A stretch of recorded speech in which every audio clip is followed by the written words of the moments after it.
Hello guys, tudo bem? Bora para a gente estudar mais um pouquinho e hoje eu preciso da sua concentração total, tá certo? Nós hoje vamos dar andamento naquela história de falar sobre os tempos verbais que compõem o passado. Lembra na época a gente tinha visto o Simple Past e eu já tinha dito isso, né? O Simple Past é o primeiro dos tempos verbais que compõem o passado e lá a gente trabalhou com uma questão de diferença que ele tem, que é assim, né? O Simple Past trabalha com o passado que acabou. E parecia esquisito na época dizer isso, o passado que acabou, porque todo o passado acaba. E eu te disse, no inglês, não. Pois bem, chegou o momento de você ver que história é essa desse passado que não acaba. Mas antes eu tenho dois pedidos importantes para fazer para você, e eles são importantes mesmo. Primeiro pedido tem a ver com algo que eu falo de vez em quando nas aulas, que é não traduza ao pé da letra. Nós vamos tratar agora de um tempo verbal que não existe no português. Você está entendendo o que eu estou dizendo? Se ele não existe, nós não vamos ter como usar o português como parâmetro de comparação. Qualquer tentativa de ficar comparando com o português poderá ser infrutífera e frustrante. Então veja, o primeiro ponto é resista. Vai dar vontade, meu irmão, vai dar muita vontade de traduzir ao pé da letra. Resista. Segundo pedido, mais difícil de todos. Aceita o que eu vou te dizer. Por que esse pedido é difícil? Porque o bom concurseiro, ele é aquele cara que fala, que parada é essa de aceita, mano? Eu quero entender o negócio. E eu concordo com você. Eu vou lhe dar todo o cadenciamento lógico disso aqui. Hoje é uma primeira aula de duas, o assunto é importante. Ele não é tão difícil quanto parece se você aceitar o que eu vou te dizer. Ele tem conceitos próprios, entende? Lembra que na física a gente teve que aceitar que para física a aceleração não é necessariamente aumento de velocidade? Que a aceleração pode ser diminuição progressiva de velocidade. Então veja, né? Porque daí o movimento é acelerado, retardado. Então veja, aqui é a mesma coisa. Você vai precisar aceitar o que eu estou lhe dizendo. Tudo bem? Aceitar qual é o conceito desse cara. Mas primeiro eu preciso te ensinar a bater o olho no texto e falar, eu reconheço esse tempo verbal aqui, ó, eu sei quem é esse cara. Então a gente vai trabalhar primeiro com a estrutura, qual é a carinha dele, para depois eu te mostrar ainda nessa aula qual é esse conceito, a essência dele. Bem-vindos à nossa aula de Present Perfect. Professor, tanto drama para isso? O presente perfeito, eu não falei para não traduzir ao pé da letra. Ele não é o presente perfeito. Esse cara não é assim. Cuidado com essa história. Já vou colocar o conceito dele aqui para te fazer uma provocação intelectual. Dá uma olhada o que esse cara indica, que troço mais maluco. Esse tempo verbal indica o passado. O que no mínimo do mínimo, deve levantar uma dúvida na sua cabeça que é assim, ó. Se você se considera uma pessoa atenta. Pô, mas espera aí. Por que esse cara tem present no nome se ele indica o passado? E lhe digo mais, ele é um tempo verbal do presente, que indica o passado. Como assim? Vamos chegar lá. E olha só que conceito, mas pode anotar, porque eu não estou de zoação não, isso aqui tá certo. Ele indica o passado e fala do agora. Ao mesmo tempo, vai por mim, não existe ninguém que faça isso no português. Não existe ninguém. Agora que eu estou vendo ali no retorno, que eu vi que minha gola tá toda arrebentada. Peraí. Já arrumei, agora eu pareço gente de novo, né? Então o que acontece? Primeiro ponto, é isso mesmo. Ele tem present no nome, mas ele indica o passado. Ele indica o passado e fala do agora ao mesmo tempo. Bom, não vem ao caso discutir isso agora, primeiro eu preciso que você reconheça ele no texto. E aqui eu tenho algumas coisas para lhe dizer. Existem vários tempos verbais chamados de perfect. Hoje nós estamos estudando o present perfect, mas existe o past perfect, o future perfect e outros perfects. Todos têm uma coisa em comum. Todos os tempos verbais chamados de perfect têm como verbo auxiliar o verbo have. Como é que é? Eles têm como verbo auxiliar o verbo have. Peraí. Vem comigo aqui. O que é o have? Have é o verbo ter. Pelo menos até hoje era. Mas você deve estar atento e pensando assim, não, mas o Renato falou para eu não traduzir ao pé da letra esse troço aqui hoje.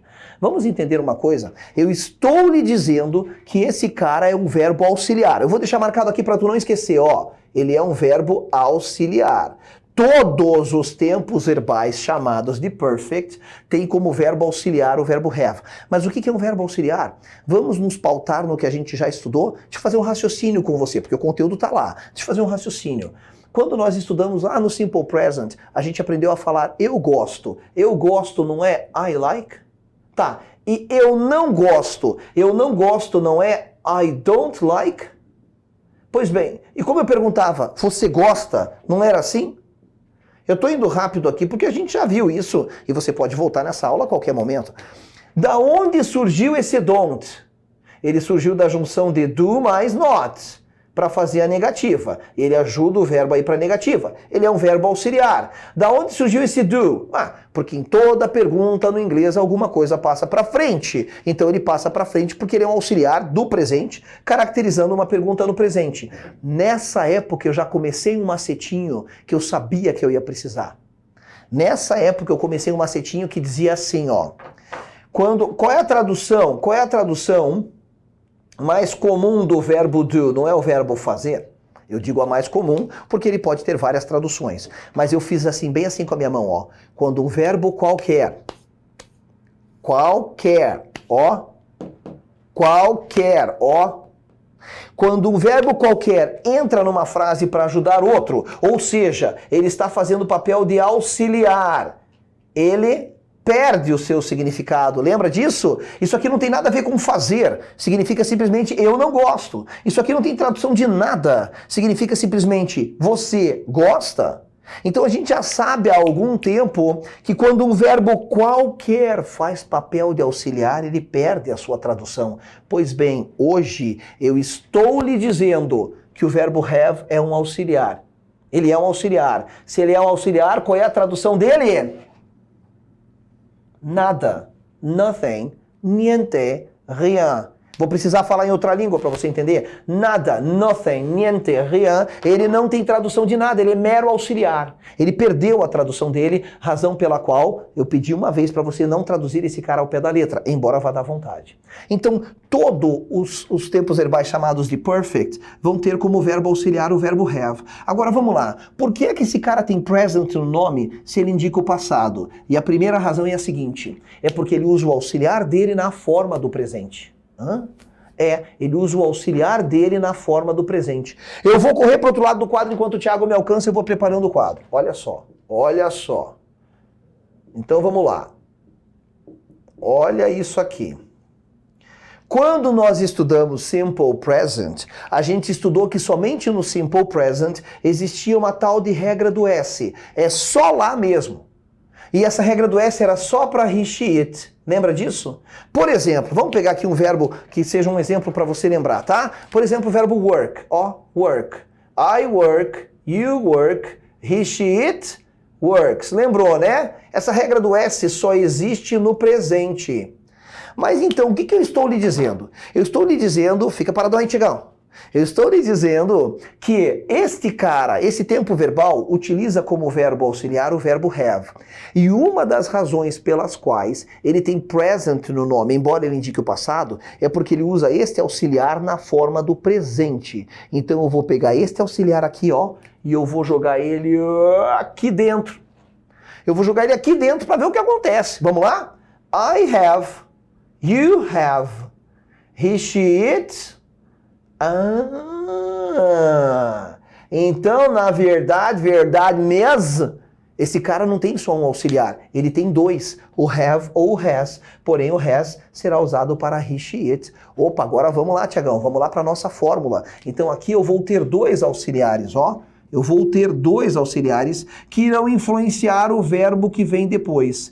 Eu disse que irão influenciar o verbo. Como assim? Ó. Olha bem como é que eu vou fazer esse balãozinho aqui, ó, ó. Deixei uma barriguinha pra gente completar aqui, percebeu? Então tá bom.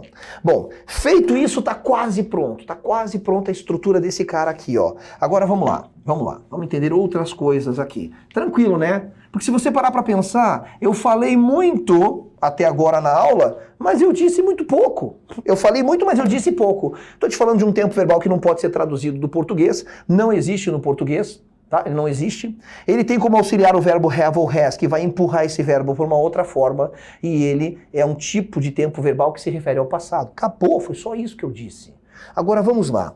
Quando nós estudamos passado, simple past, a gente estudou que os verbos no passado são divididos em regulares, lembra disso? E irregulares. Ah, sim, eu lembro. Então vamos lembrar aqui de uma coisa, tá? Ó, o verbo work. Verbos regulares são aqueles que para ir para o passado eu acrescento ed. Lembrou? Lembrou? Vem comigo, vem comigo. Verbos regulares são aqueles que eu acrescento ed para ir ao passado. E os verbos irregulares, ó, os verbos irregulares, por exemplo, o verbo go, é aquele verbo que para ir para o passado eu tenho que lembrar qual é o passado dele. São aqueles que não têm ed, né? Por exemplo, o verbo ver, see, ó, como é que ele fica no passado? Só. Tudo bem, basta, esses caras bastam. Agora, o que é que acontece com aquele auxiliar lá? O auxiliar have ou has, aliás, isso vale para todos os tempos verbais chamados de perfect. Todos os tempos verbais chamados de perfect, eles não vão usar o verbo assim, ó, no passado. Eles vão usar o verbo numa forma que é como se fosse mais um passado, que a gente chama tecnicamente de passado particípio. Ou em inglês, past participle. Quem é o past participle? O past participle é quando você faz uma transformação no verbo em que ele fica parecido no português com concluído. Ó, concluído. E é fácil de lembrar disso, por quê? Ué, porque rima com particípio. Passado particípio rima com concluído, quer fazer isso com o verbo. Então você pega o verbo e você fala feito, lido, estudado, morto, impresso, cortado, concluído, passado particípio. Para nossa sorte, todos os verbos terminados por ed, eles vão fazer passado igual o passado particípio. Então aqui, ó, quando eu quero jogar o verbo trabalhar para o passado particípio, que rima com concluído, para dizer trabalhado, ele fica igual. Ufa, um problema menos. É assim com todos os verbos regulares? Sim, todos os verbos regulares, ao irem para o passado particípio, ficam assim. Já os irregulares, né? Ô, chatice, mas fazer o quê? Não fui eu que inventei isso, mas já é mais fácil que o português ainda assim, tá? Olha só, os irregulares eu tenho que lembrar qual é a forma deles do passado particípio. Go, went, gone. See, saw, seen. E isso aqui tudo é como se fosse a tradução de trabalhado, ido, visto, porque vieram do verbo trabalhar, ir e ver. Tudo bem. Agora, se você parar para olhar aqui comigo de maneira visual mesmo, a gente não tem 3 colunas de verbos aqui, ó. Visualmente falando, eu tenho uma primeira coluna de verbos, não importa se é regular ou irregular, mas uma primeira coluna de verbos, uma primeira coluna, ó, forma de verbos no presente. Daí eu tenho uma segunda coluna de verbos aqui, ó, que estão no passado. É a segunda forma. Daí eu tenho uma terceira forma dos verbos, ó, essa é a terceira, que é popularmente chamada de terceira forma, mas é tecnicamente chamada de passado particípio. Sacou? Primeira, segunda e terceira forma. A terceira é, na verdade, um nome popular para dizer um verbo no passado particípio. Vem comigo. Todos os tempos verbais chamados de perfect vão ter aqui o verbo principal na terceira forma, ou seja, no passado particípio.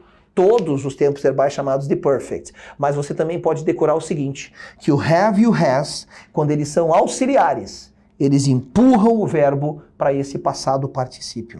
E aí nasce uma estrutura que tem aqui, ó, 2 verbos, 1, 2...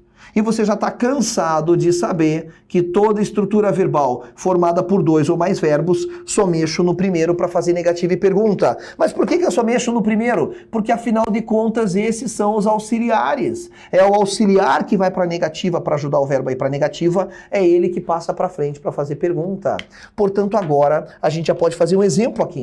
Um exemplo usando essa estrutura. Como é que eu posso usar essa estrutura para dizer eu vi um acidente? A gente colocou aqui do ladinho o verbo ver. Então vamos ver como é que fica aqui, ó. Eu, pronome eu, I. Quem combina com I? Have ou has? Opa, a gente viu ali que o has é só usado para he, she, it. Então fica I have.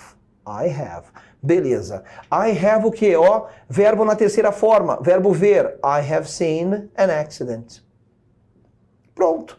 Nasceu aqui a minha frase, que a primeira ressalva que eu tenho que fazer para você é o seguinte: resista ao que você está vendo ali. Resista à tentação de traduzir ao pé da letra. Porque tem aqueles caras com aquela mania, né? O cara fala, mas tio Rê, por que eu não posso traduzir ao pé da letra? Olha aqui, o verbo ver, você acabou de falar que é passado particípio. Passado particípio rima com concluído. Então, visto. Por que eu não posso traduzir eu tenho visto? Pois é, cai como uma luva e está errado. Cai como uma luva e está errado. A tradução é eu vi. O que provavelmente faz surgir na tua cabeça uma outra pergunta que é: se isso aqui é eu vi, qual a diferença entre usar o verbo no passado para dizer I saw, eu vi? Ahá! Aí você chegou na questão que o teu examinador vai querer que você saiba a diferença. É essa diferença que o examinador quer te cobrar na forma de interpretação. Mas você precisa ter a fundamentação gramatical para poder responder uma pergunta desse tipo interpretativa. E ainda tem gente que diz que interpretação é uma coisa e gramática é outra, né? Mas eu vou te deixar muito craque nesse troço aqui. Então, primeiro, vamos dar conta da estrutura. Primeiro ponto, olha aqui, ó, an accident. An accident significa um acidente. Não faz sentido você dizer eu tenho visto um acidente. Tradução dessa frase, eu vi um acidente. Reforçando o pedido no começo da aula para você não traduzir ao pé da letra. Agora vamos nos focar primeiro na estrutura, depois a gente vê significado? Vamos ver? Então o que a gente tem aqui, ó? Uma estrutura verbal formada por dois verbos. 1, 2. Ué, então quando eu quero fazer negativa, eu só mexo no primeiro. Negativa vai ficar o quê? I haven't, ó, seen an accident. Pronto! Só mexo no auxiliar. Agora o have pôde fazer isso porque agora ele é auxiliar. Então cuidado, ele só pode ir para negativa quando ele já está influenciando, ajudando outro verbo, portanto ele faz papel de auxiliar. E quando eu quero fazer pergunta, ué, eles passam para frente. Quando eu quero perguntar, você viu um acidente? Vamos fazer então aqui uma pergunta com you, ó, vai ficar, have you seen an accident? E aqui é tudo tradução de passado normal, não traduz ao pé da letra. Tudo bem? Estruturalmente, esse cara funciona assim. Se você trocasse o sujeito por she, ficaria she has seen an accident. Na negativa ficaria she hasn't seen an accident. E na pergunta o has passaria para frente do she, por exemplo, e ficaria has, né, aqui, has she seen an accident? Ou seja, né, a diferença entre o have e o has é justamente o uso do sujeito. Tranquilo. Mas agora vem essas perguntas que não querem calar. A primeira pergunta que não quer calar é, então tá, se a tradução disso é eu vi um acidente, qual a diferença entre usar present perfect para dizer que eu vi um acidente ou usar o cara que a gente já estudou, o simple past? Essa é uma boa pergunta, vou te mostrar isso. E a outra pergunta que deve estar pairando na sua cabeça, pode ser que esteja, é assim, ó, peraí. Se eu não posso traduzir isso aqui ao pé da letra, embora o verbo na terceira forma seja passado particípio, que rima com concluído, mas eu não posso traduzir essa fórmula como sendo algo que eu tenho feito, como é que eu digo que eu tenho feito algo em inglês também? Essa é uma pergunta muito boa e será respondida em tempo hábil. Agora vamos lá, olha só. Então vem pra cá comigo, porque agora vai ser super sensacional, tá? Agora vai ser muito, muito, muito sensacional. Eu vou começar a fazer você entender a segunda razão pela qual esse cara tem present no nome, embora ele indique o passado. Olha aqui. A primeira razão pela qual ele tem present no nome, embora ele indique o passado, é porque ele usa o auxiliar na forma do presente. Tá, mas e a segunda razão? Essa é a mais importante, que tem a ver com a mensagem dele, tá? Qual é a segunda razão? Me acha aqui, Tiagão? Qual é a segunda razão? Bem, deixa eu usar meus poderes. Beleza. Qual é a segunda razão pela qual esse cara tem present no nome, embora ele indique o passado? E a segunda razão é a que a gente vai ver agora. Só para você entender nas suas anotações o que eu vou fazer. Eu vou construir uma tabela aqui no quadro, tá? Então vai ter uma coluna e outra coluna. São só 2 itens cada um, mas é uma tabela bastante simples que desmistifica de uma vez esse cara aqui, ó, que às vezes é uma pedra no sapato de quem quer falar inglês fluente, por exemplo. Ah, eu não sei usar o present perfect. Então a gente vai eliminar isso hoje, tudo bem? Então só para você entender, tudo que eu fizer numa linha aqui, você faz na mesma linha do outro lado, vai ser simplesmente aqui, ó, uma tabelinha com 2 coluninhas, dá para fazer com o caderno de pé, não precisa deitar o caderno, tá bom? Porque vai sobrar espaço. Então vamos lá, vem comigo, que agora a gente chegou na parte mais importante.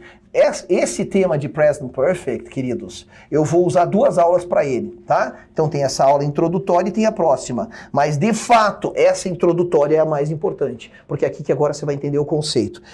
É aqui e agora que eu vou precisar de você para que você aceite o que eu vou te dizer.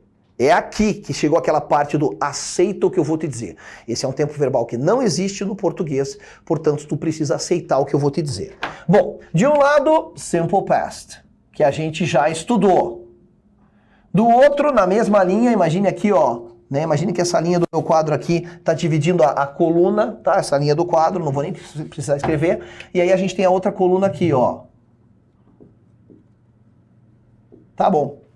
O que é que a gente já sabe do Simple Past? A gente já sabe que ele indica ações completas no passado. Isso a gente já sabe. E a gente já sabe que ele também, deixa aqui 2 linhas, a gente já sabe que ele não... Deixa eu ver se vai dar para escrever aqui. A gente já sabe que ele não possui relação com o presente, tá bom? Já sabemos disso. Então vamos pegar um primeiro exemplo aqui bastante simples. Quando eu digo, eu estudo inglês há 2 anos. Sei lá, imagina uma frase dessas, tá? Ó, I study English. Passado, né? I studied, estamos falando de passado. Ó, mas credo que a letra não tá saindo. Ó, English com letra maiúscula, tá? For 2 years. Pois bem, como é que eu sei que essa frase está no passado? Vamos começar aqui a entender isso. Primeira coisa que eu quero que você faça, o primeiro ponto de partida para compararmos esses 2 tempos verbais é o seguinte. Vai no nome da criança. O conceito deles está explícito no nome. Passado, acabou, morreu, ficou para trás. Present perfect, vai ter que ter alguma coisa a ver com o presente. Por mais subjetivo, sutil ou chunchado que seja. Então vamos lá. Eu sei que essa frase está no passado porque eu estou usando um verbo sozinho no passado.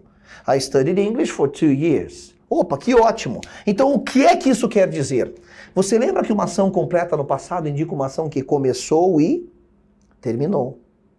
Então, quando eu uso o Simple Past para dizer que eu estudei inglês por 2 anos, qual é a interpretação que o teu examinador quer que você tenha a partir dessa frase? Tem Simple Past. Simple Past, tá no nome dele, passado. Passado acabou, morreu. Então, quando eu uso o Simple Past para dizer que eu estudei inglês por 2 anos, significa que eu estudei inglês por 2 anos e parei. Esta frase tem como interpretação o quê? Não estudo mais. E você entende que ele não precisa dar uma outra frase dizendo isso? Ele não precisa colocar uma outra frase no texto dizendo eu não estudo mais. I don't study anymore. Não! O simples fato dele usar o Simple Past é você que tem que deduzir que essa ação acabou e pronto, entender, fazer essa interpretação. O cara não estuda mais. Legal, né? Pô, muito legal isso. Agora, como é que eu vou transcrever essa frase no Present Perfect? Esse exemplo de preto aqui, ó. Bom, eu sei que o I combina com o have, tá? Então vou pôr aqui, ó. I have. E aí, para nossa sorte, o verbo estudar ele é regular, ele continua com ed, então o resto da frase fica igual. I have studied English for 2 years. Legal? Tranquilaço? Tranquilo? Então tá bom. Agora vamos lá. Tá na cara que se o Simple Past indica ações completas no passado, ações que começaram e terminaram, olha o conceito desse cara aqui, ó. O Present Perfect indica que as ações continuam no presente.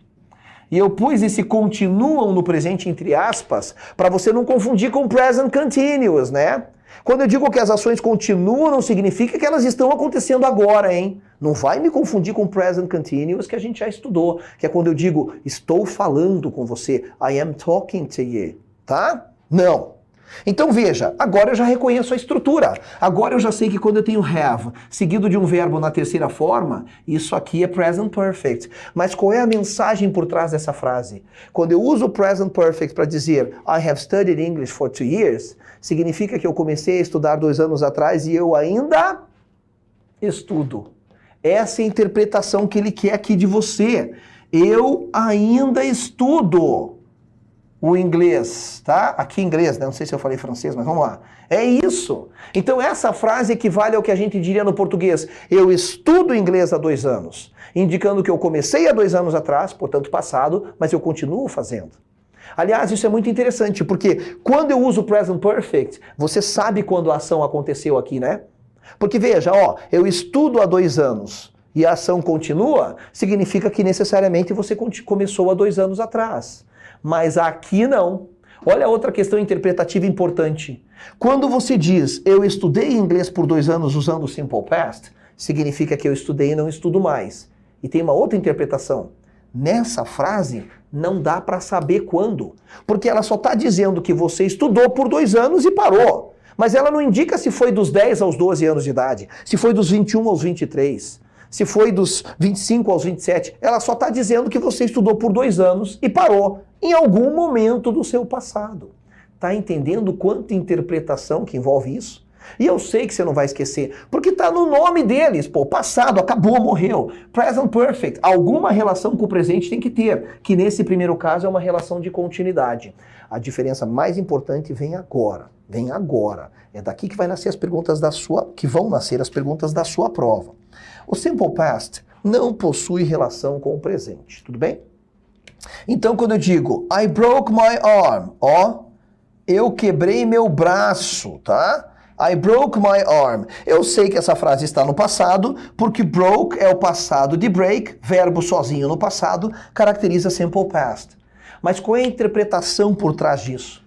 A interpretação por trás disso significa que eu quebrei, tratei, curei, e não há nada dessa fratura do meu passado agora no meu braço, no presente. Imagina que a gente está lá numa chácara, fazendo um churras, todo mundo junto, beleza e tal, e a gente terminou de jogar, sei lá, futebol, vôlei, uma chácara fantástica, com vários esportes, enfim, e a gente senta numa roda para trocar papo, para bater papo e tal. E aí a gente começa a contar causo, né? Porque botou gente junto, elas começam a contar causo. E aí você fala assim, poxa, uma vez eu quebrei meu braço. Eu falo, deixa eu ver como é que foi aí e tal. Você fala, não tem marca. Pois é. Por quê? Porque você quebrou, tratou, curou e não há nada no seu braço que faça alguém perceber que um dia você quebrou. Eu tenho uma ex-aluna minha que recentemente ela teve uma queda e ela quebrou e ela teve que fazer uma cirurgia porque ela quebrou o cotovelo. Então, além da fratura, agora ela tem uma cicatriz. Fruto do quê? Da fratura dela. Ela não cortou, ela quebrou, mas ela ganhou uma cicatriz que é uma coisa permanente. Quando eu uso o simple past para dizer que eu quebrei meu braço, como ele não possui relação com o presente, e você vai lembrar disso fácil, porque está no nome dele, né? Pô, passado, acabou. Significa que você quebrou, tratou, curou, e não há nada deste evento passado presente hoje. Não tem relação com o presente. Entendeu? Portanto, a interpretação aqui é, não fiquei com cicatriz. Não fiquei com cicatriz. O braço está, ó a interpretação, ó, o braço está perfeito. Não perfeito no sentido estético, porque isso não existe braço mais ou menos bonito, mas existe o quê? Braço sem sequelas, sem sequelas. Agora, vamos para cá, que agora o bicho pega, é isso que eu quero que você aceite. Não é porque eu escrevi aqui que esse cara não possui relação com o presente, que aqui eu vou pôr, possui relação com o presente. Tá na cara, né, meu irmão, que ele possui relação com o presente, tá no nome dele. Aqui o conceito é um pouco mais aprimorado. Esse cara possui, olha que importante isso, vou escrever grandão porque é importante demais. Ele possui consequência ou resultado no presente, tá bom? É isso que esse cara indica. Ele possui consequência ou resultado no presente. Então, o Present Perfect trabalha com o CCR, né? CCR, continuidade, consequência ou resultado no presente. Em outras palavras, está no nome dele, você não vai esquecer. Ele vai ter que ter alguma coisa a ver com o presente. Ele tem que ter alguma relação com o presente. Então, se eu pegar esta frase e transportar para cá, eu quebrei meu braço, eu vou dizer I have, e o verbo break, que no passado é broke, aqui fica broken. I have broken my arm. Que significa o quê? Eu quebrei. Eu quebrei. Eu tenho quebrado o meu braço. Eu falei para não traduzir ao pé da letra. E não me parece muito gostoso você ficar dizendo, eu tenho, o que você tem feito, meu irmão? Eu tenho quebrado o meu braço. Eu quebrei. Eu quebrei. O que é que muda na interpretação? Bom, você já reconhece esse tempo verbal aqui, e eu vou terminar agora a aula falando disso, mas na aula que vem eu retomo a mesma tabela com outros exemplos para você. A mesma tabelinha, vou deixar aqui, tá? Olha só. Tradução daquela, eu quebrei meu braço. Tradução dessa, eu quebrei. Mas o que muda na interpretação? Lembra daquela história do eu vi um acidente? O que muda na interpretação? É o seguinte. Quando eu uso o Present Perfect para dizer eu quebrei meu braço, a gente pode ter a seguinte situação. Vamos pensar no nosso churrasco de novo. A gente está lá no churras, beleza, estamos começando a fazer lá, a galera está começando a se divertir e tal, e você chega um pouquinho atrasado. Você chega um pouquinho atrasado, e eu olho para você, você está com um gesso no braço e tal, e eu falo assim, caraca, o que aconteceu? Veja, você concorda que quando você tem um gesso no braço, pode ter sido uma cirurgia que você fez? Pode ter sido uma cirurgia? Pode ter sido uma torção? Você teve que fazer uma imobilização? Pode ter sido um rompimento de ligamento? Pode ter sido uma série de coisas. Não necessariamente você só usa gesso quando você quebrou o braço. Mas eu não sei o que aconteceu. Então veja, a primeira coisa que pode ser é a seguinte, vamos pensar agora aqui comigo. Aqui está o osso do seu braço. Está aqui o osso. Quebrou. Quanto tempo você vai ficar de gesso? Você vai ficar pelo menos um mês. Uma fratura simples é pelo menos um mês, porque leva em torno de 3 semanas para 4 para o teu osso calcificar. Concorda comigo? E se você quebrou o braço na semana passada? Você quebrou na semana passada, foi para o hospital, pôs o gesso. Mas se leva 4 semanas para calcificar e você quebrou na semana passada, concorda que se depois de uma semana, mesmo com o gesso, eu colocar o teu braço no raio-x, a fratura não está lá ainda? É essa situação possível. Então você chega lá no churras e eu falo, meu Deus, o que aconteceu, cara? Tu rompeu algum ligamento? Você fez uma cirurgia? Você tá lá com o braço engessado? Você fala, não, é que eu quebrei o braço. Uma interpretação possível dessa frase é, eu quebrei o braço e ele continua quebrado. Foi uma semana atrás. Então, interpretações possíveis. Uma interpretação possível é, o braço ainda está quebrado. E como resultado disso, ou consequência, outra interpretação, estou com o gesso. É isso. Mas por que eu digo que essa é uma interpretação possível? Porque podemos ter uma situação completamente diferente. Olha como esse cara funciona e olha como não existe essa história de ou um ou outro. Existe assim, o que é que tu quer enfatizar? Então vamos lá. Estamos no churras, beleza. Nós vamos lá, começamos, já jogamos, já brincamos e tal, sentamos na nossa roda para bater papo de novo e contar causa. E do nada eu olho pro lado assim, e vejo uma cicatriz no teu braço. Eu vejo uma cicatriz. Eu falo, caraca, mano, como é que você cortou isso aí? Eu sou de uma geração que a gente acha o máximo ter cicatriz, tá? Porque mostra, cara, Por que a gente acha o máximo, né? Porque hoje em dia a galera é só daqui, né? Criança só se diverte aqui, né? Pô, cara, a gente saía, a gente brincava, a gente caía, a gente ralava, a gente tem história pra contar. E cicatrizes são histórias, certo? Então o que acontece? Aí eu olho no teu braço, vejo uma cicatriz, eu mesmo tenho uma na perna. Aliás, eu tenho nas duas pernas. Eu atravessei uma porta de vidro quando eu era criança. Então eu tenho uma bem bonitona que eu levei 89 pontos. Porra, cortaram tua perna fora? Não, tá? Tenho na cabeça, nas costas, mano, show de bola. E aí o que acontece? Eu vejo uma cicatriz sua lá. Eu olho ali naquela rodinha e falo, caraca, meu irmão, como é que tu cortou? E você fala assim pra mim, eu não cortei. É que eu quebrei o braço quando eu era criança, só que foi uma fratura exposta e o osso saiu por ali e rasgou a pele. Gostoso, né? A questão não é essa. A questão é que olha o que você está me dizendo. Você quebrou, tratou, curou. Mas mesmo que isso tenha acontecido há 20 anos atrás, você concorda que a cicatriz é um elo de permanência entre o ocorrido e o presente? Relação com o presente. Você concorda que a cicatriz é um resultado ou consequência do ocorrido no presente? Relação com o presente. Então, uma outra interpretação possível para essa frase é você dizer assim, ó, fiquei com uma cicatriz. Ah, então, tio Rei, o que esse cara indica, afinal de contas? Porque cada hora é uma interpretação. Aí é que tá. Depende do que você quer enfatizar.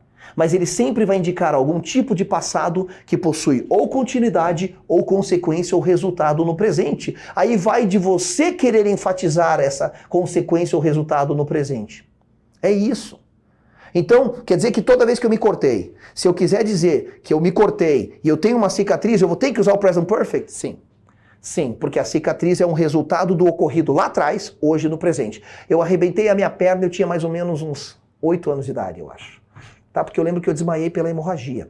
Então, eu lembro, né? Como é que você lembra se você desmaiou? É porque eu apaguei, né? Então eu lembro de não lembrar. Eu lembro que eu sabia até uma parte da história e depois, pum, apagou. E aí o que acontece? Mas eu tenho a cicatriz até hoje, cara. Eu tô com 45 anos. Eu tinha 8, mas a cicatriz ela é um elo permanente entre o ocorrido no meu passado e o presente. Então, toda vez que eu tiver que contar essa história, que eu atravessei uma porta de vidro e arrebentei com a minha perna, eu vou ter que usar o present perfect. Pô, mas já passou tanto tempo, a ação é completa, não importa se a ação é completa ou não. Se ela tiver resultado ou consequência no presente, e a cicatriz é esse resultado do ocorrido no presente, justifica o uso desse cara. É isso. A gente vai falar dele de novo na nossa próxima aula. Eu começo a aula que vem só revisando esses conceitozinhos aqui, mas não é difícil de lembrar, porque basta você se ligar que tá no nome deles. Opa, aqui ó, tá no nome deles aqui, tá certo? E aí a gente retoma com os casos especiais na nossa próxima aula. Até daqui a pouquinho.